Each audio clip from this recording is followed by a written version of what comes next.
A golfer was penalized at an LPGA event in Florida after it was deemed she had illegal equipment in her bag. Two female professional golfers caused havoc after violating two obscure rules in the final event of the year at the Annika.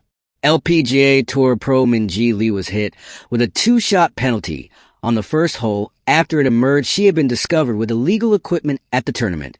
The 28-year-old golfer was deemed to have had an extra club in her bag, which would be classified as a training aid under LPGA regulations. Min Ji was penalized 2 shots on the first hole, as she had an extra club in her bag. A training aid, Golf Channel commentator Tom Abbott said during the live broadcast of the third round in Florida. Lee, who had shot a par on the first hole, was left with a double bogey score of 6 following her punishment, and that left her on the back foot. The Australian appeared to have recovered her round on the back 9 by putting a series of birdies.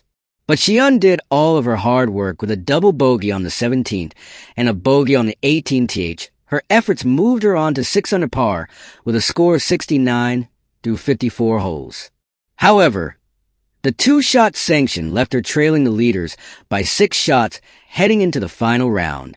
Lee wasn't the only player to fall foul of the complex rulebook at the event.